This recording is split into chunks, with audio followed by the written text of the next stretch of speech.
Amis du puzzle de la vérité, bonjour et bienvenue dans cette nouvelle émission qui aujourd'hui va avoir un cadre très particulier. Alors mon invité, il doit être pas tellement loin, il s'appelle Frédéric Fabre. Est-ce qu'il est là? Oui, je suis là, bonjour. Bonjour Frédéric. Bon, Mm. Frédéric, on a dit qu'on allait se tutoyer pour que ça soit plus confortable, d'accord? Oui, bah Même oui, si nous, c'est mieux. même si on échange déjà depuis pas mal de temps entre nous par email, d'accord? Donc, Voilà, exactement. Tout à tu vas, fait. On a notamment échangé sur on s'est rencontrés sur les problèmes très importants qui sont en train de se solutionner maintenant, heureusement, des d'accord, liquidations judiciaires qui duraient pendant 20 et 30 ans, ce ok. qui était complètement inadmissible. Bon, maintenant, le gros problème qu'on a actuellement, effectivement, c'est les enfants. C'est pour ça que Alors, j'accorde très peu d'interviews dans ma carrière professionnelle. J'ai quand même 20 ans d'expérience. d'accord. Mais Tu te présentes? là, je tenais à te l'accorder pour qu'on puisse avancer sur le sujet, quoi. Bon, d'accord. Mm. Alors, grossièrement, est-ce que tu peux te présenter et dire bon comment tu fonctionnes pour que les gens Bon, comprennent voilà. bien? Alors, moi, je suis le fondé de pouvoir des représentants auprès de l'ONU, c'est-à-dire exactement devant les comités de l'ONU et devant la Cour européenne des droits de l'homme. J'ai créé FBLS en 2004 sous l'égide de la Cour européenne des droits de l'homme, à l'époque où la Cour européenne des droits de l'homme fonctionnait très très bien. On en reparlera par la suite. Et c'est à la suite de la création de si tu veux, de ce site que j'ai compris que je pouvais aussi mettre des modèles juridiques pour servir tout le monde. C'est pour ça que le site est devenu ensuite aussi un site de représentation de modèles juridiques. Bon. D'accord. Et Intéressant de donc savoir. le travail, voilà, le travail que je fais essentiellement, c'est en fait de représenter les requérants qui ont, et ça c'est très important, épuisé les voies de recours internes jusqu'à jusqu'à l'ONU, essentiellement le plus efficace actuellement quand on est français. C'est pas forcément le cas pour les autres pays européens, mais quand on est français. Donc, D'accord. on ne peut pas m'appeler maître. C'est pour ça que je voulais intervenir là-dessus, car je ne suis pas inscrit au barreau en France pour la bonne et simple raison que la loi Macron de 2015 a été bloquée. C'est-à-dire que la loi Macron prévoyait que quand on pouvait s'inscrire à un barreau, on pouvait plaider sur toute la France. Elle a été bloquée par les avocats pour des raisons purement financières. Donc, à la suite de ça, j'ai décidé de ne pas m'inscrire et de garder ma liberté de parole. C'est pour ça que là, je suis D'accord. avec toi actuellement. Et je commence très directement d'ailleurs, puisque on va commencer directement dans le vif du sujet. Et on va commencer par la notion de quota. C'est-à-dire qu'en fait, ce qu'il faut bien comprendre, c'est que le placement d'enfants, qu'il soit abusif ou non, il est dans tous les cas effroyable et irréversible. C'est-à-dire D'accord. que la famille est dissoute sur un placement d'enfant. Ça, il faut bien le comprendre. Alors, c'est d'autant plus grave que les enfants, d'autant plus grave quand c'est abusif. En fait. Or, Ah oui. le calcul du chiffre que l'on sort actuellement de 90 000 placements abusifs par an, qui est énorme. Alors, c'est un calcul que maintenant est repris, que j'ai calculé simplement par rapport euh, au, au, rapport de la Cour des comptes de 2020 qui prend les chiffres jusqu'en 2018, puisque malheureusement, on a 2 ans de retard. C'est-à-dire que Ouais. dans tous les chiffres officiels, nous, on ne sait pas ce qui se passe, par exemple, en 2021, aujourd'hui, alors on se parle tous les deux, en 2021, en 2022. D'accord. On a les derniers chiffres que j'ai regardés hier, est en 2020, qui sont porteurs d'espoir. D'accord. Et donc, j'ai pris ce chiffre de la Cour des comptes et par rapport au calcul de l'IGAS qui dit simplement que 50% des placements en France sont abusifs. On arrivait à 90 000. Il y a un livre là qui se vend très bien, qui a repris ces chiffres. Tant mieux parce que au moins les idées avancent. Mais aujourd'hui, heureusement, on est en baisse. C'est-à-dire que en 2020, on peut calculer à 70 000 les placements abusifs, toujours par le même système de calcul. c'est-à-dire le nombre de placements de mineurs. Je parle de mineurs parce que le chiffre actuel calcule aussi, tu sais, les jeunes majeurs jusqu'à 21 ans. Et là, bon, dans les jeunes majeurs, il y a, on les interroge quand même. C'est pas comme un gosse de 5-6 ans qu'on marque. D'accord. D'accord. Donc, on a 140 000 placements en 2020. Et donc, on peut dire 1 sur 2, toujours le rapport IGAS, parce que ça commence à s'améliorer, mais il reste encore. On arrive à 70 000. Donc, on a une amélioration. C'est ce qui fait que j'arrive ici pour dire au moment où il y a un formidable espoir, on peut récupérer ces enfants. Il y a une procédure à mener pour récupérer ces enfants. Et je ne dis pas que c'est facile, attention. Il faudra toujours se battre avec les dents, mais on y arrive. Un peu, mais alors, il y a aussi un comportement adéquat des parents. Alors, on va commencer sur cette notion d'avocat. D'accord. Alors, sur cette notion d'avocat, bon, on a 70 000 avocats en France. D'accord, ça c'est le chiffre qu'il faut garder. Bon, on a à peu près 40 000 avocats incompétents. Hein, c'est horrible ce que je dis, mais c'est la réalité. Pourtant, ils ont des centres de formation, ils doivent discuter d'opinion autrement. Il n'y a pas de suivi, il n'y a pas de réactualisation, il n'y a pas ils sont plus à protéger, à courir après leurs frais de cabinet à assurer, si vous voulez, qu'à passer du temps à se former, tout ça. Alors, heureusement, il y a 30 000 avocats compétents à côté. Bon, le problème, c'est que l'enfance, c'est le parent pauvre sur le sujet. D'accord. C'est-à-dire qu'en fait, ça ne rapporte pas. Hein. C'est beaucoup plus intéressant d'être avocat du droit des affaires, de ce genre de choses, de se spécialiser dans des domaines très pointus, que malheureusement de s'occuper de ça. Alors là, j'ai vu des choses effarantes sur lesquelles je dois le dire très clairement. J'ai vu, par exemple, des avocats me dire que leurs conclusions étaient prêtes, d'accord, alors qu'ils n'avaient même pas reçu le dossier du parent. D'accord. Alors, je ne sais pas, ils doivent faire, si tu veux, un truc, mais ça, c'est courant. Hein. Donc, ça, c'est une chose. La première chose que les parents doivent comprendre, ça ne sert à rien de dépenser des frais, des frais d'avocat à en perdre des appartements et des maisons, parce que je le vois. Hein.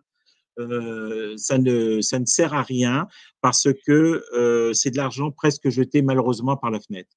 Le système des enfants, si vous voulez, le système de la justice pour enfants, le juge a énormément de compétences, écoute l'avocat parce qu'il faut l'écouter, d'accord, et souvent les avocats ne disent pas ce qu'il faut dire et disent parfois et trop souvent ce qu'il ne faut pas dire. Donc ça, c'est un premier point. Il y a par tribunaux 2, 3 avocats qui se sont spécialisés dans le domaine, qui connaissent bien les juges. Bon, ceux-là encore, on peut s'en sortir, mais souvent, ils travaillent plutôt pour la partie adverse, c'est-à-dire qu'ils travaillent plus pour le département, les services de l'ASE et les associations. Donc, alors ceux-là auront tendance pas forcément seront pieds et mains liés pour vous défendre, hein, on va le dire très, très diplomatiquement. Hein. Oui, c'est de la vraie diplomatie, hein, parce que ça pourrait être plus méchant oui. de la manière de le qualifier, mais moi, je le qualifie dans d'autres vidéos, d'accord, hein, Ouais, voilà. Hein, donc, voilà. Mais la raison, elle est là, si tu veux. Hein, c'est-à-dire qu'après, ils vont plus se faire nommer par les procureurs pour défendre les enfants. Il y a un dossier parce que forcément, comme je ne peux pas plaider au barreau, j'ai quand même un réseau d'avocats qui travaillent pour moi parce que des fois, je suis obligé d'aller mettre les mains dans le charbon, et c'est surtout le cas pour les enfants d'ailleurs, pour aller récupérer les enfants les mains dans le charbon dans le tribunal interne. Alors en général, c'est moi qui fais les conclusions, et l'avocat les signe, il y a des plaintes, et voilà, les choses se passent assez simplement comme ça. Mais voilà, oui, bon, il faut des fois organiser parce que si tu veux, on en reviendra après sur la défense. Il faut dès le départ indiquer très clairement les textes internationaux et les viser, d'accord, de façon à ce qu'on appelle l'épuisement des voies de recours. J'y reviendrai plus tard, on va avancer. Donc, sur les avocats, voilà, pas besoin. Les parents qui récupèrent leurs enfants vont eux-mêmes, voilà, et plaident eux-mêmes, d'accord, alors avec des textes qui peuvent se faire conseiller. Et cette idée est en train de progresser en ce moment et est en train d'être comprise. Donc, ça veut dire qu'il faut que le parent soit fort. Or, je m'aperçois qu'effectivement, je vous l'ai dit, c'est effroyable, irréversible, un placement. En plus, des fois, ils vont les chercher directement à l'école, ce qui fait que moi, quand je récupère les gosses, ben, les gosses, ils veulent plus aller à l'école parce qu'ils ont peur que l'ASE vienne les rechercher. Hein, on se retrouverait presque dans les mauvaises années où Papon dirigeait Bordeaux, parce que c'est le même système, si vous voulez. Hein, on ressemble. Ah ouais, Hein, non, sauf mais que là, les gosses repartent à l'ASE, attention, hein, à toute proportion gardée. Hein, j'insiste bien qu'on ne dise pas qu'on est tous les deux des complotistes. Mais on a ce phénomène-là. Donc moi, j'ai le parent qui est effondré hein, psychologiquement. Et là, le plus dur, c'est qu'il faut qu'il remonte. C'est-à-dire que les parents qui récupèrent leurs enfants, c'est les parents qui remontent psychologiquement, qui se reconstruisent très très vite et qui deviennent des combattants pour aller chercher leurs enfants et non pas des victimes. Ça, c'est l'information essentielle qu'il faut bien retenir. Or, j'ai des mamans, elles restent victimes pendant 2 ans, 3 ans, 4 ans, pendant ce temps-là, le gosse rentre. D'accord. Si les mamans ou les papas hein, se remontent tout de suite, se organisent, paraissent des gens raisonnables devant le juge, il va se dire, bah, il y a un problème. Donc voilà. Alors, j'arrive maintenant au juge. Deuxième point. Alors, je reprends les chiffres. 8500 juges en France, 30% des juges n'ont rien à faire dans la magistrature. Et ça, c'est un gros problème de profil à l'École nationale de magistrature qui est cadrée. C'est-à-dire qu'en fait, la réduction des juges n'est pas un hasard. Hein, c'est des choix politiques. C'est des choix politiques simplement parce que les politiques ne veulent pas être ennuyés par les juges quand ils font des malversations financières ou des choses comme ça, ils ne veulent pas être suivis. D'accord. Donc là, on réduit le nombre de juges, on les bourre de dossiers. J'ai vu un magistrat à Paris avec 6200 dossiers à traiter. 6200 dossiers en un an, c'est impossible. Donc, et tu vois des juges, et on fait, on formate le recrutement des juges pour prendre des esprits à peu près normaux, je ne vais pas dire médiocres, on ne va pas exagérer, mais disons qu'ils ne peuvent pas gêner. Voilà. Donc, il y en a qui cachent leur intelligence pour pouvoir réussir le concours, il y a ce genre de choses. Et après, arrive à des juges, bon, trouvent qu'ils ont assez à travailler, alors, et puis, et après, on a tous les défauts qu'on puisse paraître. Ce nombre de juges, on peut l'avoir à 30%. Alors, j'insiste bien là-dessus, parce que ces juges, on ne sait pas les placer. D'accord.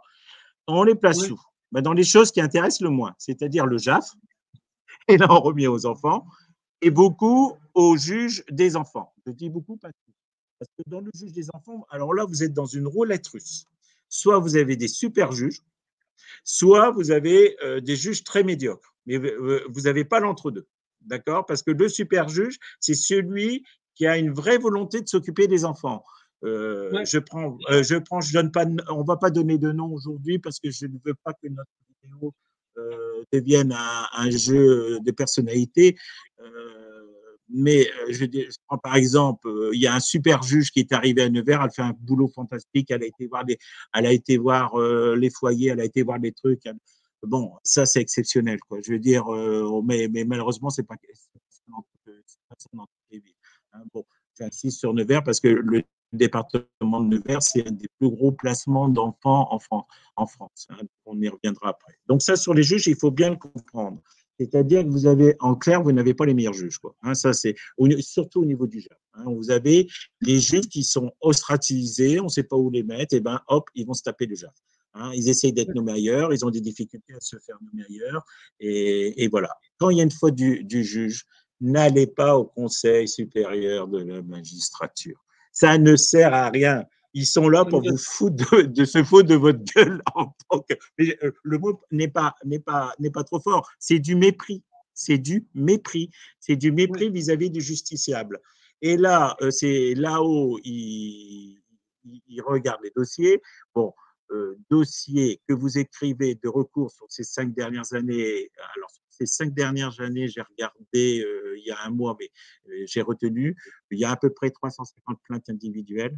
En moyenne, là, ça monte un petit peu à 400 parce que les gens, ils croient au Père Noël. Il y a eu 2 plaintes de retenue. D'accord. Donc, par entre 350 et 400.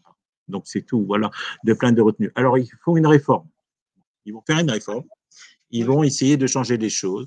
Il y a monsieur le président de le premier président de la Cour de cassation qui a écrit lui-même la réforme pour dire avec ce système-là, on aura plus de chances que les dossiers passent. Bon, on verra. Qui vivra verra. Au moment où ça ne sert à rien. Là, donc, là, je vais vous rentrer sur la notion maintenant des difficultés pour se défendre. Sur les difficultés pour se défendre, il faut tout de suite apprendre par cœur la Convention internationale des droits de l'enfant. Vous l'apprenez. Vous regardez quels sont les articles qui vous concernent. Qu'est-ce qui se passe? La Cour européenne, la Convention la Convention européenne des droits de l'homme, là, de toute façon, c'est tout simple, c'est l'article 8, et ce n'est que jurisprudentiel de la Cour européenne des droits de l'homme sur le fondement de l'article 8. Là, sur FBLS, vous tapez FBLS, vous avez CEDH ONU, vous avez tous les textes. C'est gratuit, vous regardez, vous lisez, vous avez et vous avez toute la jurisprudence qu'il faut apprendre. C'est important. Voilà, oui, non, c'est assez important, c'est l'intérêt de la chose. Alors, on a des difficultés vous allez avoir des difficultés pour vous défendre. La première, c'est que vous n'avez pas accès au dossier. C'est un scandale. C'est un scandale. Voilà. Je n'ai pas encore eu l'occasion de l'évoquer à l'ONU. Je vais peut-être pouvoir l'évoquer là dans le dossier de burn-out de ma collaboratrice qui est en train de parce que là on voit le problème Frédéric, là quand tu nous dis qu'on n'a pas accès au dossier, c'est un viol flagrant du droit au contradictoire. Oui, voilà, tout à fait. Alors, il faut que tu passes par un avocat pour avoir accès au dossier, d'accord? Mais l'avocat, il a des menaces du juge que s'il vous donne le dossier, eh ben, il y aura des sanctions contre lui. Ouais, c'est ça. D'accord, c'est très clair. C'est très clair. Frédéric, je vais être clair avec toi. Moi, je ne tourne pas autour du pot parce que j'ai constaté une chose qui était très simple. Quand un avocat il veut vraiment défendre un dossier sur le monde des enfants, tu as au-dessus de lui ce qu'on appelle une franc-maçonnerie qui casse la carrière des avocats. D'accord? Et j'ai pas peur d'accuser ça par rapport à tous les témoignages vidéo que j'ai déjà mis en ligne. Donc il faut arrêter. C'est-à-dire que l'avocat qui a des fois la bonne foi de pouvoir défendre un dossier, eh ben, il peut pas. Il ne peut pas. Et c'est ce que tu es en train de dire, en fait. Mais ah oui, mais je le dis un peu autrement. On va peut-être parler de la franc-maçonnerie, puisque c'est le fantasme. D'accord, la franc-maçonnerie est le fantasme. Bon, alors, pour arriver à un certain grade, à peu près 50% des hauts magistrats font partie de la franc-maçonnerie. C'est bon, ça, on le sait tous, et ça ne peut pas être contesté. Et le problème, c'est que tout ce système de trafic de choses ne peut être que le fait de faux frères. D'accord, c'est-à-dire d'affairistes, des gens qui sont rentrés. Alors, ouais, alors je vais avoir l'impression de défendre la franc-maçonnerie dans ce que je vais dire. Je le dis tout de suite, je ne suis pas franc-maçon, je suis chrétien. Comme ça, les choses, c'est très clair. Un vrai chrétien ne peut pas être franc-maçon. Donc là, la difficulté qu'on a, c'est que il y a ce système d'entraide. Je ne peux pas dire que j'ai jamais été confronté à ça. Ça serait mentir. J'ai été confronté à ça. D'accord. Mais d'expérience, et j'ai des requérants qui m'appellent pour d'autres affaires que des enfants. Est-ce que vous êtes franc-maçon? Est-ce que vous avez peur des francs-maçons? Bon, voilà, ma réponse, elle est très claire. Je n'ai pas peur des francs-maçons, c'est eux qui ont peur. Je n'ai pas peur et je ne suis pas franc-maçon. Donc, pourquoi? Parce que les francs-maçons, il y a une entrée, c'est des peureux. Et ça, il faut bien l'avoir en tête. C'est des gens peureux.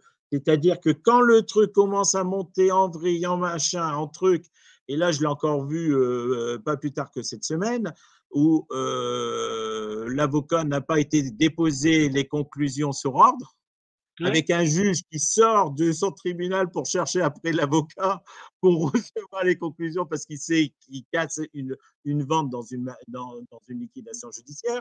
Et ben, la vente, elle a disparu d'un seul coup, si tu veux. C'est-à-dire ouais. que moi, j'ai saisi le pénal derrière. Je suis parti tout de suite au pénal dans l'après-midi même. Et à partir de ce moment-là, ils ont peur. C'est-à-dire qu'à un moment donné, les francs-maçons, il faut arrêter, ils lâchent. Ça, ne Ouais, vous bien sûr. inquiétez Mais pas avec ça, ça. j'en ai Et conscience. voilà, l'avocat qui a peur, il doit changer de métier.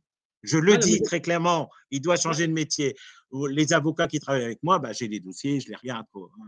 Voilà, ouais, c'est non, tout. mais Bon, je suis et d'accord. à partir, voilà. Mais le problème, effectivement, quand ils se font insulter, quand ils se font insulter, j'ai un exemple vraiment qui me vient à la tête. Bon, quand ils se font insulter dans les couloirs et compagnie en disant, vous rendez compte, votre requérante a osé saisir l'ONU, je vais être obligé de rendre le gosse parce qu'elle a saisi l'ONU. Et vous me dites que vous êtes au courant de rien, c'est pas normal. En plus, c'était vrai, il était au courant de rien. Bon, j'avais fait ça directement avec la requérante. Bon, voilà, c'est ce genre de choses qui est complètement inadmissible et qui n'est pas respectable. Après, vous avez aussi, c'est des histoires de personnalité. Si vous voulez. Vous avez aussi le juge qui a peur du bâtonnier. Hein. Ça existe aussi. Hein. Donc Il a ça, peur de faut quoi, faire t'as dit? Il a du, peur du de… bâtonnier, du Ah oui, bâtonnier.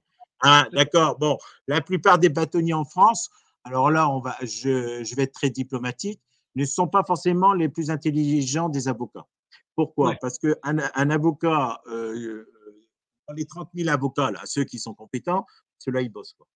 Tu vois, ils n'ont pas le temps de lire à la télé. Ça aussi, je voudrais insister à un point énormément. Évitez d'aller chercher les avocats que vous voyez à la télé. C'est pas des bons. C'est pas des bons. Il y en a une qui vient de sortir un livre où elle a recopié une partie de mon site. Elle a repris les 90 000. Elle a demandé 5 000 euros à une maman qui sort de prison qui ne peut pas donner cet argent. Hein. On ne demande pas 5 000 euros à quelqu'un qui sort de prison. Enfin, on est normalement constitué. Je n'arrive pas à récupérer le dossier et j'ai beaucoup de difficultés à pouvoir la sauver devant la cour d'appel parce que cet avocat le dossier. C'est un livre qui est sorti là ce mois-ci, je crois. Bon, voilà. Évitez de prendre ces gens-là, je vous en prie. Ce n'est pas parce qu'ils passent à la télé qu'ils sont les meilleurs. Ils passent à la télé parce qu'ils sont médiatiques. Point barre. Ça se saurait s'ils étaient les meilleurs. Hein, voilà, ça c'est aussi un point essentiel sur les trucs. Alors sur les dossiers, bon, on les a pas. Il y a plus grave qu'on n'ait pas le dossier. C'est-à-dire que moi, qu'est-ce que je fais? J'envoie mes requérants aller lire le dossier. C'est-à-dire tu prends un rendez-vous bref, d'accord, et tu vas lire le dossier pendant les audiences, avant les audiences. Alors ce que je fais, c'est que je l'envoie pas une fois, je l'envoie 2, 3 fois. d'accord. Pourquoi? Parce que je connaissais la physique quantique. Ouais, Dans le monde des enfants, de la justice des enfants, j'ai découvert la justice quantique. C'est-à-dire que tu as des pièces qui rentrent dans le dossier, qui disparaissent, qui reviennent, qui repartent. Et à la fin, on ne sait même pas ce que le juge il a comme dossier à la fin. C'est ouais, incroyable. je sais. Incroyable. Incroyable. C'est-à-dire que je demande à mes requérants de noter la pièce du dossier, le nombre de pages, Ouais, d'accord? Le bien nombre sûr. de pages, le truc, et ce qu'il y a dedans et compagnie. Bon, alors ça, c'est vraiment une difficulté pour avoir vraiment accès, cet accès au dossier. Il faut absolument que je le réclame à l'ONU. J'attends le dossier pour le réclamer à l'ONU. Et là, actuellement, Alors, Frédéric, j'ai plus de dossier à l'ONU, je récupère les gosses. Donc voilà. non, Quoi. Et Frédéric, là, il faut qu'on le réclame. Mm. là quand tu parles de ça, moi, il y a une chose qui me vient tout de suite à l'esprit par rapport à ce que les mamans me témoignent quand je fais des rendez-vous avec des mamans. D'accord? Mm. Notamment, le premier rapport qui est fait par des gens de l'ASE pour donner à un juge. D'accord? Ce premier rapport qui est accusateur de faux en Ah écriture, parce oui, que c'est des faux en tout, écriture. d'accord? Les Tout à mamans fait. ne l'ont jamais, Jamais. d'accord? Donc Jamais, là, sauf aller le lire. Sauf aller le lire. ouais, mais Sauf là, aller le lire. Sauf aller le lire parce que il faut prendre rendez-vous au greffe et y aller 2, 3 fois. Et là, tu es obligé. Et là, tu es obligé de. Ils sont obligés de te le donner. Hein, d'accord, ça c'est d'accord, un. mais c'est Alors, dur. Moi, j'ai des mamans. le faux en écriture est tout à fait exact. D'accord. Donc là, là, tu me permets. Je vais reprendre encore une difficulté et après, j'expliquerai la défense au fond qu'il faut avoir parce que là, D'accord, ouais, effectivement, c'est courant. Bon, l'affaire Outreau nous pose un gros, gros, gros problème pour défendre les enfants. Et ça, l'émission de France 2 là, qui est passée il y a quelques temps, ça va peut-être servir Monsieur Sarkozy qui doit passer en cour d'appel de manière le plus discrètement possible pour se défendre, mais ne défend absolument pas le justiciable. D'accord. ouais, bien Hein, sûr, bien parce que sûr. l'affaire Outreau, c'est pour dire les juges, c'est des connards, les juges, ils sont bons à rien, la justice, elle est merdique, mais ça ne va pas vous servir. Hein, ça, c'est tout à fait clair. Ça sert d'autres intérêts. L'affaire Outreau, c'est très simple. En 2 mots, de l'intérieur. Dans l'affaire Outreau, ils étaient tous coupables au départ. Ce qui est grave dans l'affaire Outreau, c'est d'avoir mis des gens 3 ans en prison sans être jugés. Ça, Ouais. c'est grave. On ne met pas des gens en prison avant d'être jugés, sauf cas exceptionnels. D'accord. Hein, les gens sont en liberté tant qu'ils ne sont pas jugés. Bon, ça, c'est grave. On est d'accord. Hein. Mais après, on se retrouve avec 13 innocents, enfin 13 acquittés. On sait bien, je vois bien les mots, 13 acquittés. On sait bien que les 13 acquittés ne sont pas tous innocents, même. Alors, je peux me permettre de dire ça parce que je connais un peu l'intérieur du dossier. Ils ne sont pas tous innocents. On voit bien que, par exemple, qu'un couple est repoursuivi par ses propres enfants parce qu'on lui a remis la fille. Et on avait fort critiqué à l'époque la juge des enfants de ne pas avoir rendu trop vite les enfants à ce couple, et on a pu comprendre pourquoi derrière. C'est-à-dire que dans les affaires médiatiques, c'est une chose essentielle à comprendre. Et faites attention avec ça, parce que j'ai tous comme les mamans qui viennent me dire, ou les papas qui viennent me dire, ouais, t'as vu, dans telle affaire, c'est passé ça, dans telle affaire, c'est passé ça. Je dis, faites attention. Là, c'est l'expérience, parce que j'ai vendu des affaires médiatiques. Et je peux vous dire que quand vous voyez dans le dossier et ce qui est remis aux médias, c'est pas la même chose. C'est pour ça que j'ai une prudence de sioux vis-à-vis des journalistes, aussi sympathiques qu'ils Bien puissent sûr. être, et que je choisis mon canal. Hein, et que je passe pas mon temps à la télé. D'accord. Donc c'est pour ça. Faites très attention à ça parce que vous avez 2 affaires différentes. Ça, je peux vous le dire de manière très claire. Et l'affaire médiatique d'Outreau est un fiasco judiciaire, oui, mais pas forcément dans le sens médiatique. Hein. Ok. Voilà. Hein, donc ça, c'est un point. Alors maintenant, je reviens à ta question. On a les faux, on a les choses. Moi, je m'appuie pour sortir les enfants sur 2 pieds. Hein, d'accord. Ouais. L'international d'un côté, le pénal de l'autre.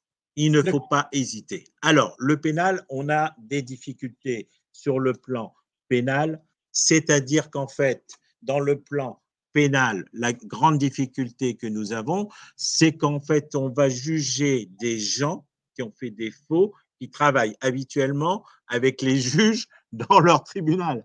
Donc, Ouais. tu n'as aucune chance. Ouais, bien D'accord. sûr. Bien sûr. Voilà. Alors, c'est compris par la Cour de cassation. C'est compris par la Cour de cassation.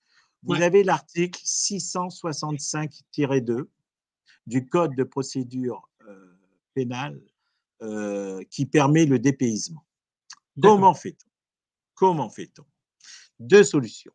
Soit tu vas devant le juge d'instruction, et là, vous avez intérêt à avoir de la patience parce qu'il faut écrire, écrire, écrire pour que le dossier se débloque. Soit, si vous avez tous les éléments du faux, n'hésitez pas à faire de la citation directe. D'accord. D'accord. Donc, la citation directe, qu'est-ce que c'est? C'est qu'on assigne devant un tribunal correctionnel les personnes et on les juge directement quand on a tous les éléments. Donc, on récupère, c'est en les récupérant dans les dossiers qu'on le fait et ça permet ça permet d'avancer. Si on n'a pas tous les éléments, c'est le juge d'instruction, parce que là, on a une stupidité législative, hein, ce n'est pas la faute des juges, hein. C'est une stupidité législative, c'est-à-dire que les rapports que vous n'avez pas le droit de voir devant le JAF ou le juge des enfants, en matière pénale, si vous ne prenez pas d'avocat, j'insiste bien, si vous ne prenez pas d'avocat, ils sont obligés de vous donner le dossier entier et vous avez les rapports. Ça, c'est un droit. Ça, c'est. Ben oui. Attends, c'est important ce que tu dis là. C'est très important. Essentiellement, bien sûr, parce que le juge d'instruction est obligé de t'envoyer un disque avec toute la procédure. Et tu peux réclamer le disque tous les 3-4 mois. D'accord? Alors, attends, ça s'appuie sur quel droit exactement ça? Parce que c'est l'accès à la justice. C'est l'accès à la justice et je crois c'est dans les articles 81, 81, 88 du Code de procédure pénale, c'est inscrit directement. Ça, c'est quelque chose, ça, c'est une obligation. Alors, une des réformes importantes que nous a fait Dupond-Moretti. D'accord? Bon. Attends, plus, reste devant. Ouais, je ne suis pas là pour défendre Dupond-Moretti, mais une des réformes importantes, parce qu'on dit qu'il ne fait rien, moi, je vois quand même les choses bouger, d'accord? Au niveau technique, hein, pas forcément au niveau médiatique, au niveau technique. Quand vous avez porté, avant de saisir le juge d'instruction, vous devez saisir le procureur de la République. Il est indispensable que sur la plainte, ça soit marqué « Je porte plainte avec constitution de partie civile ». Sinon, le procureur n'est pas obligé d'instruire. D'accord? 2 solutions. 3 mois avec silence, vous saisissez le juge d'instruction. D'accord? Il vous répond, en général, il va vous répondre « Va te faire foutre ». Avec des termes plus adéquats, comme ça, il vous renvoie. D'accord? Là, vous avez le droit d'avoir le dossier, même au bout de 3 mois, le dossier de l'enquête pénale, et il faut la réclamer au procureur qui est obligé de vous donner. Et là, vous avez les pièces. D'accord. Ce qui vous permet de rédiger la plainte au juge d'instruction. D'accord? Il faut savoir que… C'est important le mécanisme que tu exposes là, pour que les gens comprennent. Très important. Voilà. C'est pour ça que je voulais te voir. Donc, voilà. Le juge d'instruction, le juge d'instruction a une autre obligation quand il reçoit votre plainte. Si on est dans un délai de 3 mois sans réponse, il est obligé de demander au procureur ce qu'il en pense. Il est obligé de lui octroyer un délai de 3 mois. Donc, ne vous impatientez pas, c'est du législatif, ce n'est pas la faute du doyen des juges d'instruction. D'accord? Ça, c'est un point aussi essentiel à comprendre. Bon, ensuite, alors là, la difficulté, c'est d'arriver à ce qu'il vous consigne. C'est-à-dire que quand il va vous consigner, il va vous dire, par exemple, alors là, vous dites, bah, j'ai pas d'argent. Vous utilisez l'article 88 du Code de procédure pénale. Dans l'article 88, vous dites, j'ai pas beaucoup d'argent, donc merci de me dispenser d'une consignation alors que je défends l'intérêt de mes enfants. D'accord? Voilà. Ou alors, si vous avez RSA compagnie, à ce moment-là, vous êtes dispensé de consignation. D'accord? Ça aussi, c'est du législatif. D'accord? Donc là, une fois qu'il a consigné, il a saisi le juge d'instruction. D'accord? À ce moment-là, vous ne cherchez pas à comprendre. Vous utilisez l'article que j'ai cité, 665-2 du Code de procédure pénale, et là, vous demandez à monsieur le procureur général près la Cour de cassation, on ne dit pas près de, comme tout le monde le fait, c'est près la Cour de cassation. Le 2 n'existe pas. Près la Cour de cassation pour lui demander qu'il engage la procédure de dépaysement. D'accord? Alors, là, vous demandez une cour d'appel qui est à côté. Vous regardez la carte où vous vous situez, il y a 36 cours d'appel. Il y en a trop, il faut les réduire. Et c'est en rédigeant les cours d'appel que d'ailleurs on pourra avoir accès, les parents pourront avoir accès au dossier. Parce qu'on ne va pas pouvoir demander à des parents de faire 150 km aller, 150 km retour pour revenir. Mais de toute façon, la réforme des cours d'appel aura lieu un de ces quatre. Il y a 36 cours d'appel, il faut qu'on redescende à une vingtaine. Donc là, ça aussi, ça sera pour une bonne administration de la justice, même si même si les magistrats vont hurler de ce que je viens de dire.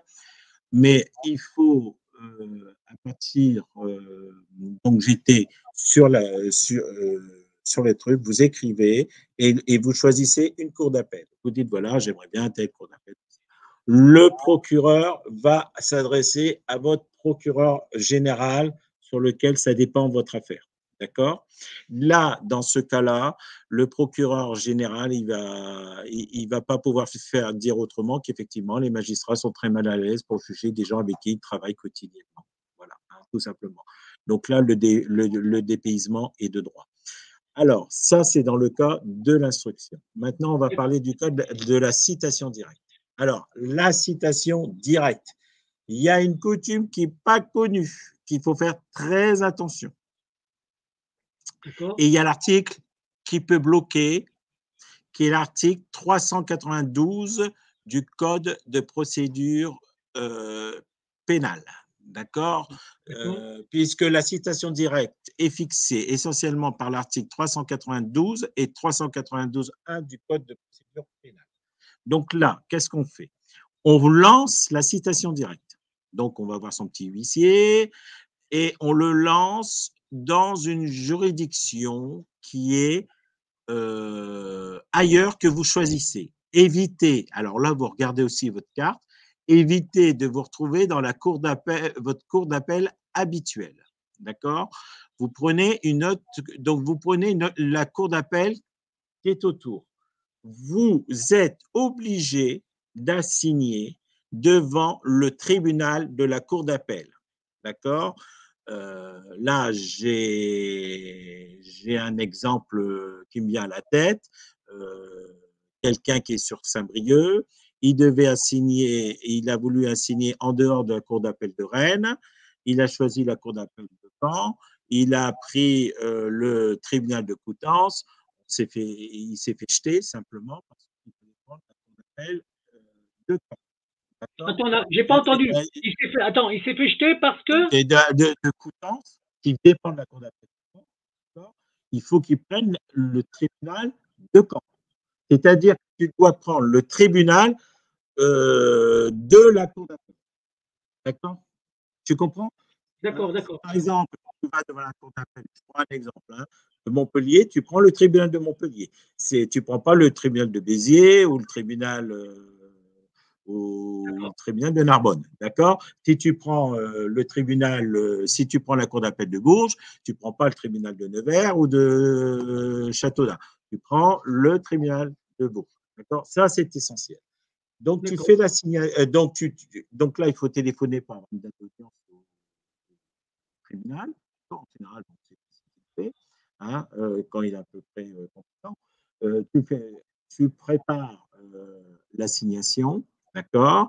Tu as le droit de plaider seul, encore une fois. Tu n'as pas besoin d'avocat non plus, hein, pour aller devant un tribunal correctionnel. Ça, c'est très important. Hein, tout ce qui est pénal, on peut se défendre seul. D'accord. Par contre, un point important, 392, d'accord, tu dois trouver une domiciliation près de ce tribunal. Ça peut être un copain, des cousins. D'accord. C'est-à-dire que tu mets ton adresse sur l'assignation et me domicilie au sens de l'article 392 du Code de procédure pénale pour X, Y, Z. Chez X, Y, Z. Voilà. Ça, c'est une obligation légale. D'accord. Ça fait sauter une citation. D'accord. Si la personne ne fait pas ça, la citation, elle ne peut pas avoir lieu. C'est ça, hein? Non, elle saute. C'est-à-dire qu'elle n'est pas domiciliée dans le tribunal, d'accord? Et donc, les avocats de la partie adverse attendent et ils disent, bah non, la citation n'est pas conforme au droit, donc… D'accord. Voilà. C'est une question de forme, en fait, hein, plus qu'autre chose, en fait. Donc, voilà. Mais qui fait des dégâts.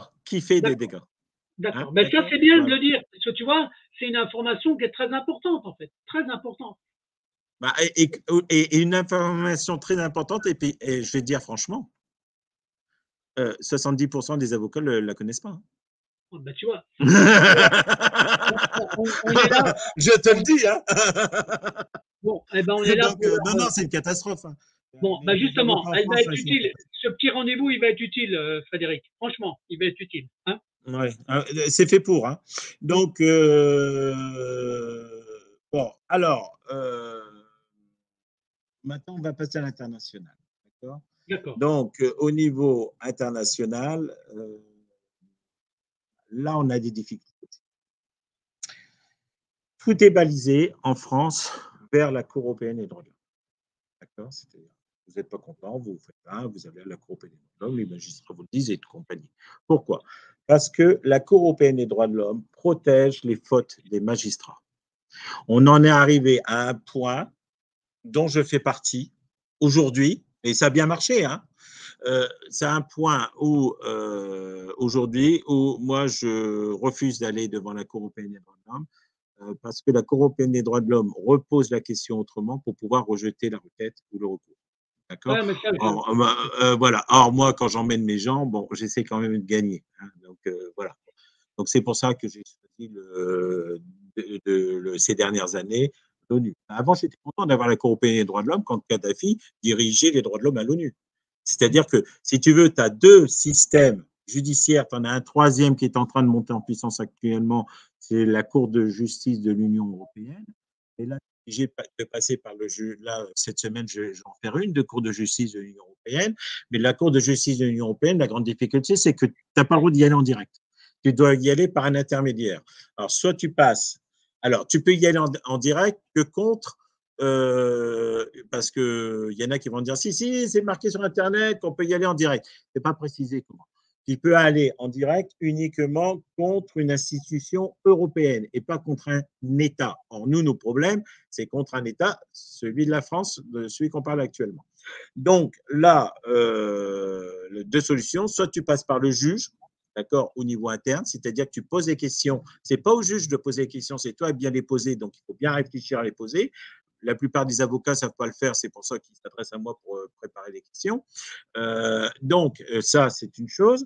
La deuxième chose, donc ça, on pose la question au juge. Et si le juge refuse de saisir la Cour de justice de l'Union européenne, à partir de ce moment-là, il y a une faute de l'État. D'accord. Sauf si c'est justifié. Voilà, je refuse parce que la question a déjà été répondue, tel truc, machin, voilà. C'est justifié, il y a un. Si il n'y a pas de motivation, on va dire, compréhensible, concrète, intelligible, à partir de ce moment-là, il y a une faute. Alors, on peut quand même, on a toujours accès à la Cour de justice, et là, c'est les deux autres moyens d'y aller. C'est toujours un intermédiaire. J'attends avec impatience qu'un jour on puisse y aller en direct. C'est-à-dire qu'on passe soit par le Parlement européen, d'accord. oui. Là, il y a une section spéciale qui sélectionne les dossiers et qui les envoie, soit tu parles par la Commission européenne. C'est pareil, c'est deux intermédiaires, c'est deux procédures différentes et tu arrives à ce moment-là devant la Cour de justice de l'Union européenne. D'accord. Qui est un peu ouverte actuellement, je dois le dire. Sa difficulté, c'est son accès par ces intermédiaires et non pas par le direct. Bon, la Cour européenne des droits de l'homme, qu'est-ce qui s'est passé? La Cour européenne des droits de l'homme a marché. Moi, si j'ai eu, par exemple, les avocats dans les gardes à vue, c'est grâce à l'arrêt Moulin contre France. Voilà. Parce qu'une avocate, bon, là, c'est Corse, une avocate de Marseille est tombée amoureuse d'un Corse, apparemment c'était grave, de tomber amoureux d'un Corse, et elle a eu le droit à la main du commissaire de police dans le pilote pendant la garde à vue. Tout avocat qu'elle était. C'est ça qui a mis, hein, c'est vraiment cette affaire-là qui a mis les avocats dans les gardes. Bon, ça, de façon simplement à protéger, parce qu'en fait, l'avocat en garde à vue ne sert pas à grand-chose. Hein, malheureusement, parce qu'il n'a pas accès au dossier, il ne peut pas défendre. Bon, mais au niveau de la Cour européenne des droits de l'homme, on a eu une catastrophe, c'est très clair. La nomination d'un Français en tant que président de la Cour européenne des droits de l'homme, il s'appelle Jean-Paul Costa, d'accord, qui s'est entendu avec Sarkozy pour refermer les accès des Français à la Cour européenne des droits de l'homme. Et on l'a senti. Et ça, c'est arrivé en 2010, si tu veux, suite à une affaire assez célèbre. Quelqu'un qui a perdu en héritage, qui s'est fait voler, il faut le dire, son héritage d'un vignoble dans le Bordelais. Ce vignoble, la Cour européenne des droits de l'homme a donné 4 millions d'euros d'indemnité, d'accord, et le président de la République à l'époque a téléphoné en disant on ne condamne pas la France à ces montants-là. D'accord. Donc, à la suite de ça, ils ont resserré les dossiers. Il y a dans certains États étrangers, il faut le dire, enfin européens, notamment, je pense essentiellement à la Pologne, mais c'est pas la seule, la Pologne, Turquie, Roumanie, euh, une course contre les magistrats qui font leur métier vraiment de magistrats, c'est-à-dire par et donc avec tous ces éléments-là, la Cour européenne des droits de l'homme a décidé de protéger les magistrats français dès qu'il y a une faute. S'il y a une faute, et il y a toujours une faute pour un placement abusif, sinon il n'y a pas de placement abusif, hein, c'est tout simple, et à ce moment-là, ils défendent très mal. Alors, cela dit, on a quand même des arrêts. D'accord, des arrêts qui tombent. Il y a eu un arrêt contre la France dont j'ai oublié, mais qui a une importance beaucoup moindre que ce que le monde judiciaire en a donné, c'est-à-dire qu'en fait, les enfants étaient dans une famille d'accueil, ils étaient d'origine musulmane, ils n'ont pas pu suivre l'enseignement religieux musulman, et là, la France a été condamnée pour ça. Par contre, il y a un arrêt bien plus important et qui est essentiel, qui intéresse la majorité des parents, d'accord. C'est l'arrêt IM contre Italie qui date de novembre 2022. Il est sur le site, hein, sur le site FBLF, vous verrez article 8, et c'est marqué placement abusif, il arrive en premier. Donc là, IM contre Italie, qui dit que c'est pas parce qu'un parent ne collabore pas avec les services sociaux, est en opposition avec les services sociaux, que l'enfant doit rester placé. Bon, et cet arrêt-là, malheureusement, n'est pas encore rentré aujourd'hui, à l'heure où je parle, et on s'est employé tous à faire rentrer dans la tête des juges français. D'accord, hein, ça, je vous l'ai dit, ce n'est pas forcément les meilleurs juges qui sont là. Donc ça, c'est un arrêt, par contre, que nous a porté, mais c'est l'Italie qui a été condamnée.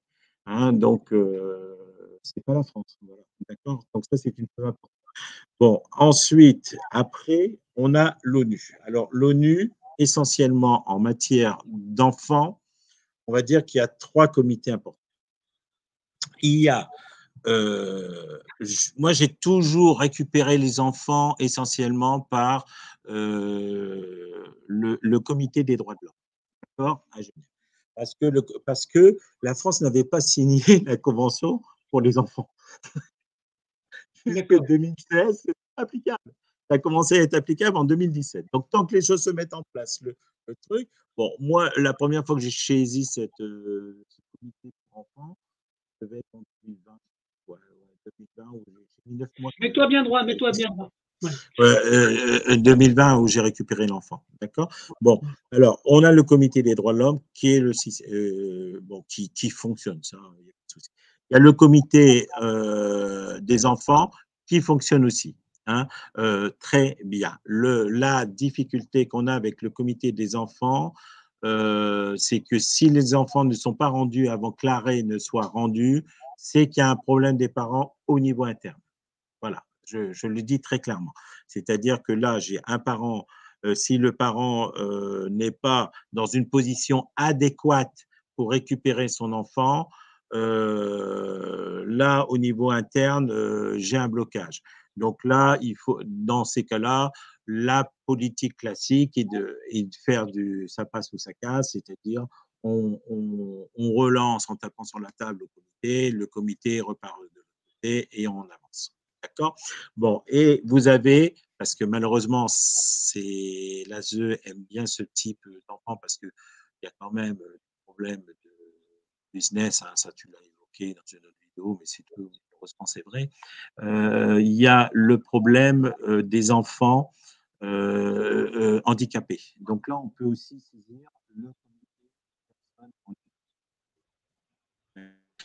Il y a tous des articles qui concernent les enfants spécifiques. Encore une fois, vous avez tout sur EBLS, vous faites EBLS. Le premier, c'est la CEDH. Le deuxième, c'est l'ONU. Le troisième, c'est le recours au Parlement européen pour saisir la Cour de justice de l'Union européenne. Donc voilà, vous avez à peu près les jurisprudences, je les mets au fur et à mesure, je donne les explications au fur et à mesure, je suis à peu près à jour. Donc ça, c'est une chose. Alors, il faut savoir que par contre, au niveau interne, et ça, c'est très important pour tout, vous êtes obligé d'épuiser les voies de recours. D'accord? Alors, il y a eu effectivement une explosion d'un arrêt de la Cour européenne des droits de l'homme qui a dit qu'il n'y a pas besoin de saisir la Cour de cassation. D'accord, pour la France, parce que la Cour de cassation a déjà répondu, c'est-à-dire que cet arrêt est déjà obsolète. Il date d'à peine 2 ans, il est déjà obsolète, c'est-à-dire que la Cour de cassation a répondu en disant quand c'est des enfants, ça devient un dossier prioritaire d'instruction prioritaire, ce qui est pas exact. Hein, c'est-à-dire ils disent à la Cour européenne qu'ils font ça, mais c'est pas suivi des faits au niveau du droit interne. D'accord. Donc, ce qu'il faut faire, c'est quand même saisir la Cour de cassation, mais vous avez rempli votre obligation. C'est-à-dire que la Cour de cassation est saisie, point barre. Si elle met 3 ans pour répondre, 10 mois pour répondre, 12 mois pour répondre, ce n'est pas votre problème. Vous l'avez saisie, vous avez épuisé votre voie de recours. Même chose pour l'ONU. D'accord. Très important. C'est pour ça que c'est une course contre la montre, le système. C'est de faire, première instance, appel, Cour de cassation, on est à l'international, j'ai mon premier pied qui est fait. Deuxième pied, les fautes, les repérer, le pénal. C'est les 2 pieds qui fonctionnent. D'accord. Et là, on avance pour récupérer les enfants. Donc, ça, c'est un point essentiel. C'est pour ça qu'il faut vraiment se transformer en combattant et non pas en victime. Parce que Oui, c'est ça. si vous avez affaire à des avocats, bah, l'avocat, il ne peut pas aller en cour de cassation. Il est obligé de passer par des avocats en cour de cassation. Il y a une réforme qui s'est passée. Même moi, je me suis battu pour qu'elle ne passe pas. Pourquoi? Parce que je connais le niveau des avocats en France. Si on avait ça à la cour de cassation, ça aurait été un désastre. Hein. Il vaut mieux garder des spécialistes devant la cour de cassation. On a l'expérience des avoués près des cours d'appel. Pour faire plaisir à l'Europe, on a supprimé nos avoués.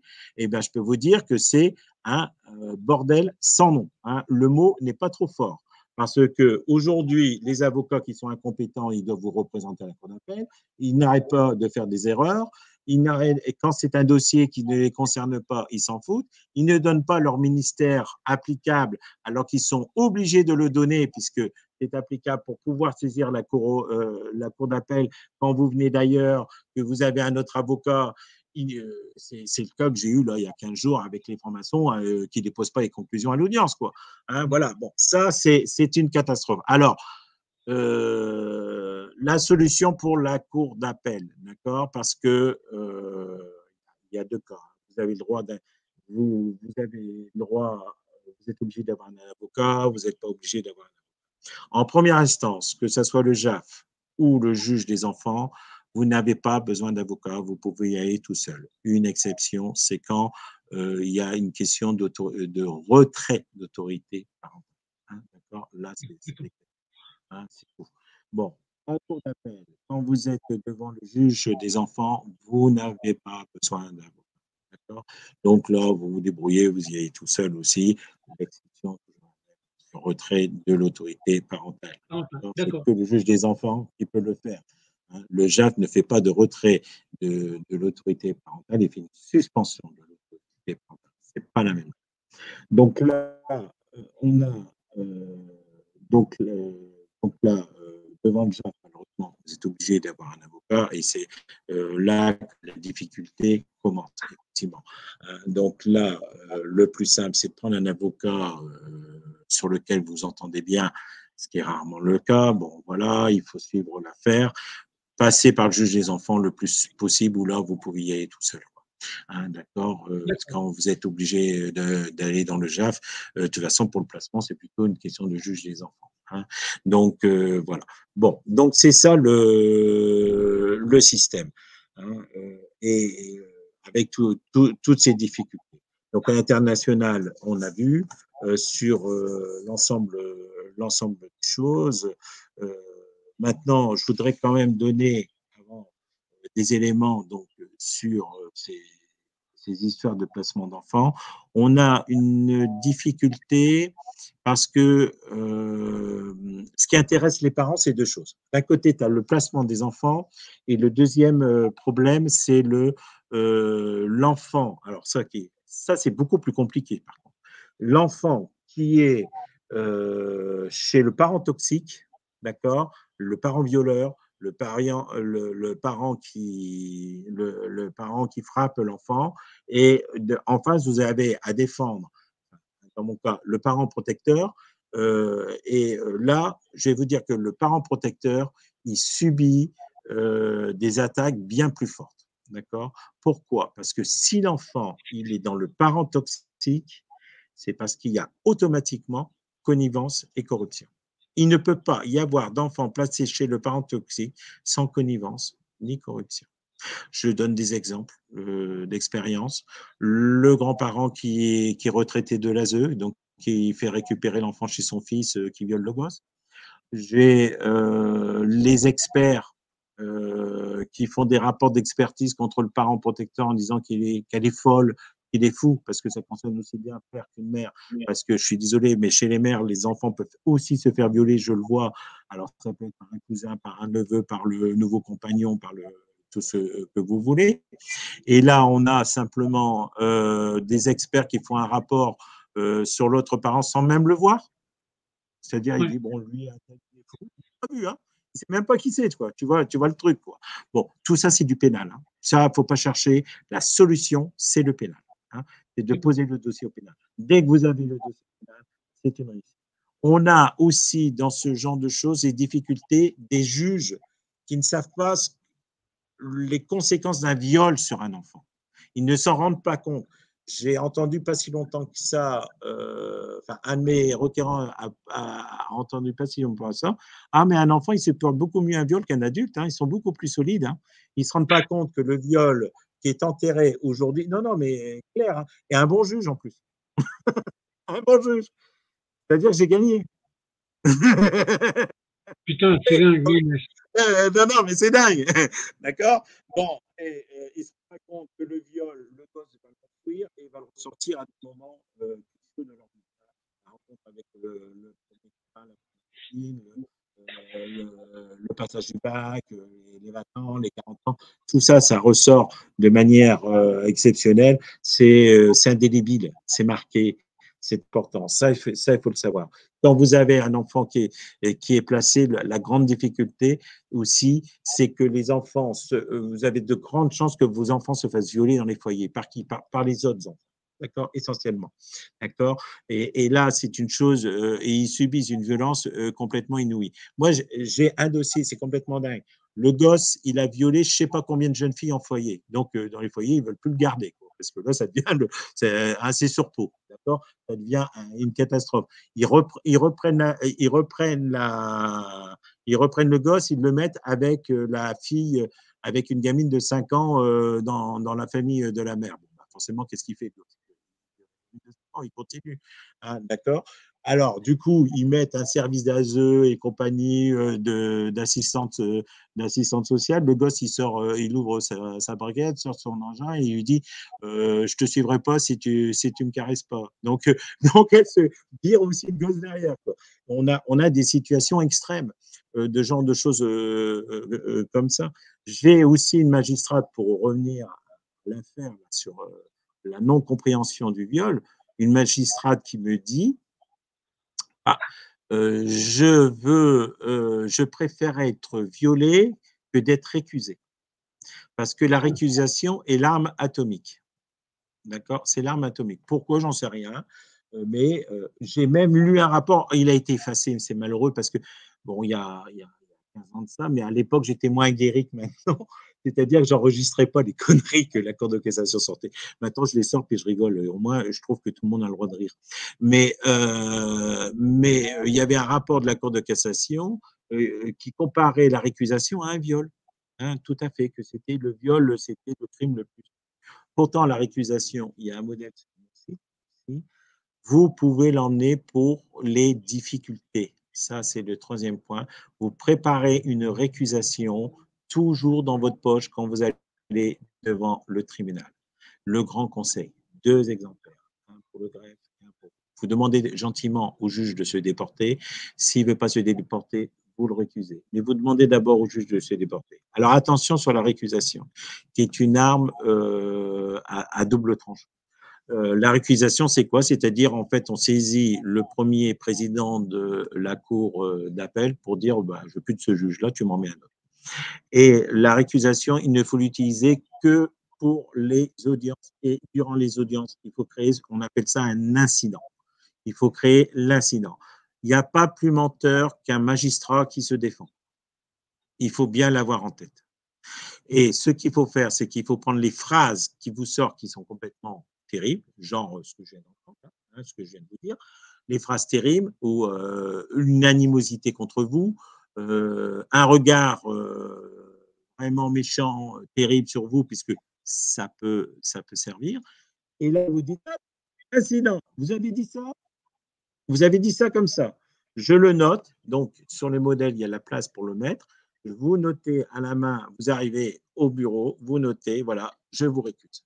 Si vous ne vous déportez pas, je vous récuse. Vous ne pouvez pas me juger normalement sans récusation. Il faut le faire à titre exceptionnel. D'accord? D'accord. Ah bah, D'accord. là, le requérant, il avait la récusation. Il a entendu ça.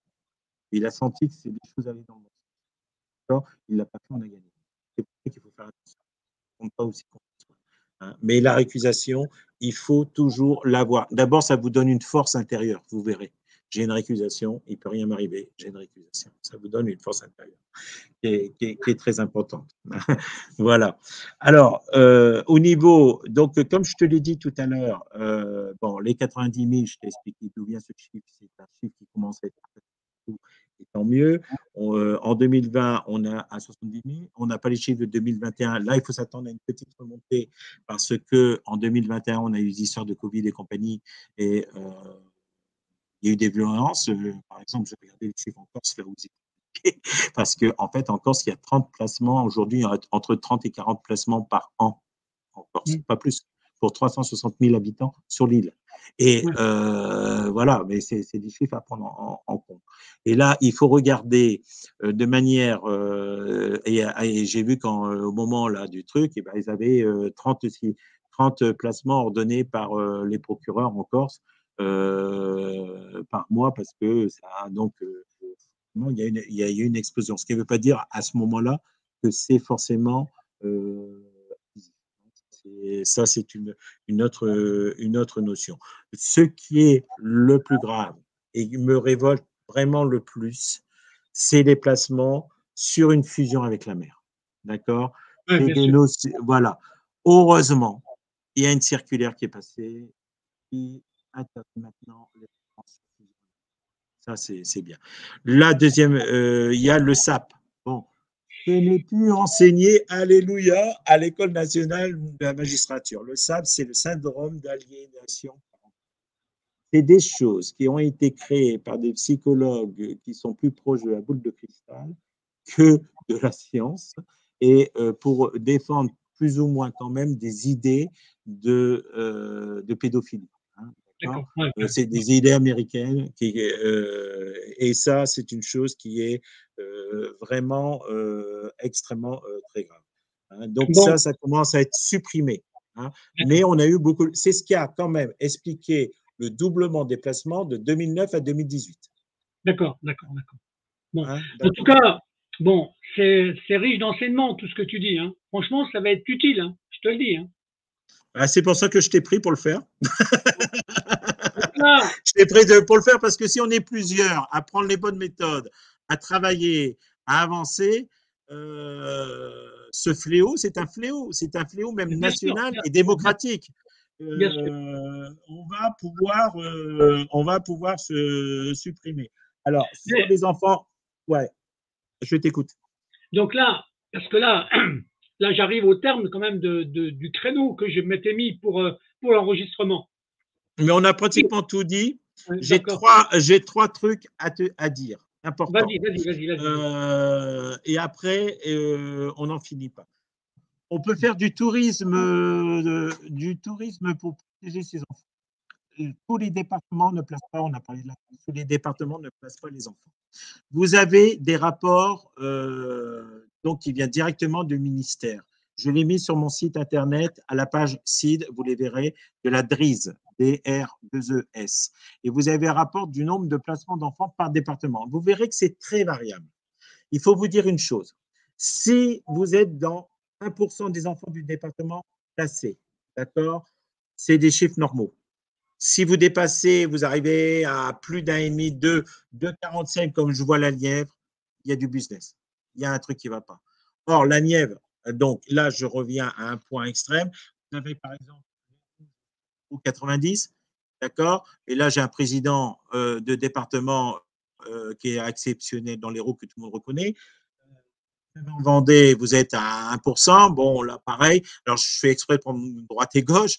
Bon, voilà, tout va bien. La Nièvre de 47, je crois qu'ils exposent pratiquement les compteurs. Bon, et après, vous avez cette histoire de réseau pédophile. Je voudrais en parler deux mots. D'accord? Alors, dans ces réseaux de pédophiles, je ne suis pas confronté à des réseaux d'organisation de pédophiles. Ça ne veut pas dire que ça n'existe pas. Il y a peut-être aussi le fait que quand je me présente, je ne sais pas que j'ai un réseau en face de moi, le réseau recule, me rend le gosse. Et pour aller en prendre un autre, malheureusement. Donc ça, je ne peux pas le dire de manière concrète. Je remarque simplement deux faits. Je prends la Nièvre de 47. Un magistrat m'a confié il y a au moins 10 affaires ou trop dans la Nièvre. Voilà, et on n'arrive pas à les repérer, on n'a pas les bons enquêteurs pour les repérer. D'accord, hein, donc ça, c'est du off que je vous donne, je ne donnerai pas le nom du magistrat. On a dans les grandes affaires de pédophilie reconnues, on n'a jamais les personnes arrêtées. Alors, j'ai regardé par exemple en Belgique, tout le monde le connaît, c'est l'affaire Dutroux. D'accord, dans l'affaire Dutroux, moi j'ai commencé à lire les rapports et tout ça par intérêt. Qu'un journaliste avait écrit, il avait reproduit tous les rapports et tout ça, tous les trucs. Bon, franchement, le livre m'est tombé des trucs. On peut être con, mais pas à ce point-là. Je vais vous dire, prendre un juge d'instruction qui s'occupait plus comment réparer sa Porsche à moins cher que de s'occuper de l'affaire et qui pourrait passer le plus clair de son temps à être l'avocate de son mari qui était mise en examen. Bon, voilà, bon, sans parler des conneries des flics. Bon. Après, vous avez l'affaire Fourniret. Tu as dit l'affaire Fourniret, c'est très exact, un vénérable maître. Bon, bah, d'accord. Alors, on va dire qu'on est complotiste. Bon, seulement là, alors je fais le parallèle simplement très direct avec l'affaire Émile Louis. Hein, c'est l'affaire Émile Louis. Émile Louis, c'est quoi? Hein, Émile Louis, c'est simplement un gars qui avait un bus et qui transportait des gosses. D'accord? Il y a derrière quand même la famille, alors il s'appelle Paul Dunant, hein, qui cache l'affaire, qui a été arrêté. Hein, le gars qui mettait les filles chez lui, on pouvait les torturer, il y avait un prix qui était fixé sur la porte, si tu veux. C'était comme quand tu allais à un bar, tu sais, tu prends une bière à 0. Bon, bah là, la brûlure de cigarette. Voilà. Tous ces gosses-là viennent de l'ASE. D'accord? Ouais. Ça, c'est important de retenir. Tous ces gosses-là viennent de l'ASE. Et ça, c'était un point important. Bon, ce gars-là, il a fait 10 ans de prison. Il a fermé sa gueule, il n'a pas donné de nom de client. 10 ans de prison. Donc voilà, bon, il y a peut-être, alors effectivement, il y a des réseaux. Alors, je ne crois pas un réseau international, un gouvernement mondial de la pédophilie, du genre de truc, sauf à démontrer. Mais il y a des réseaux en France qui utilisent l'ASE, effectivement, pour se servir, ça c'est certain. Et c'est très étonnant que ces dernières années, on n'en ait pas arrêté. Hein. Donc ça, c'est un point. Ça va venir, ça va finir. Voilà. Deuxième point extrême que je voudrais dire, parce qu'on est en pleine actualité, d'accord? Monsieur Poutine vient de subir un mandat d'arrêt international hier pour le vol, parce que quand vous prenez vos enfants de manière abusive, c'est du vol d'enfants. Ce n'est rien d'autre. Pour le vol de 6 000 Ukrainiens aux parents, pour les mettre dans des casernes en Russie, pour les russifier, c'est-à-dire leur retirer leurs origines ukrainiennes pour leur mettre leurs origines russes. Il vient d'avoir un mandat d'arrêt international pour 6 000. Nous parlons de placements abusifs de 90 000, 70 000, c'est-à-dire entre 10 et 15 fois pire. Voilà. Et j'ai terminé. Bon, en tout cas, Frédéric, là, ce témoignage-là, il va être important. Il sera en ligne dès demain matin. D'accord? D'accord. Je t'enverrai les réseaux sur lesquels l'entretien il va partir parce que je travaille avec plusieurs réseaux. Et après, D'accord. tu sais que je travaille avec deux web TV, une qui s'appelle Alliance du Peuple, avec qui je travaille, et Mhm. une qui s'appelle Agora TV en Suisse, qui sont des web TV. D'accord? D'accord. Ouais. Mais j'ai la Alors, chance. en Suisse, ils sont plus évolués que nous. Ah, Ça mais leur a coûté 7 millions d'euros à l'enlèvement d'enfants. Je peux te oui, dire que maintenant, ils font gaffe. d'accord. Mais en tout cas, Frédéric, on se donnera peut-être un autre rendez-vous plus tard, si tu avais Oui, si tu veux. autre, un, autre, un autre commentaire à faire, une autre manière de dire les choses, parce que des fois, il faut être répétitif. D'accord? Oui. Donc, en tout cas, Sans souci. Sans d'accord? souci. Ce que je veux, c'est que les parents aient vraiment accès à ça, qu'ils se Mm, disent, bon, j'arrête d'être victime, je suis combattant, je vais me défendre, j'apprends mon droit, parce que un minimum de droit, parce que ça, c'est l'essentiel. D'accord? C'est l'ignorance qui fait de vous des victimes. Je regarde. Bon, le site, on a dessus, mais vous pouvez aller voir ailleurs aussi. C'est pas, je vends pas le site.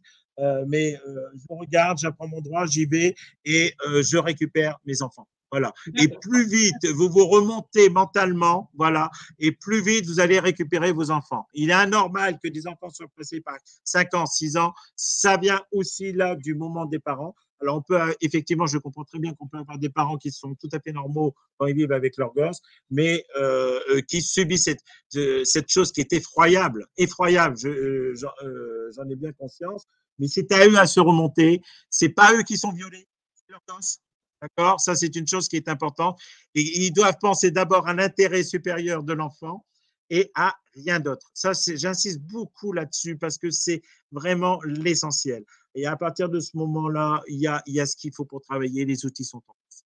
Ok. Voilà. Bon, ben, ça sera le mot de la fin et je lance le générique. En tout cas, Frédéric, À bientôt. Je te remercie beaucoup pour cet entretien et j'espère que ça va circuler. Ok? Merci. À bientôt. Au Salut, revoir. Frédéric. Merci. Salut.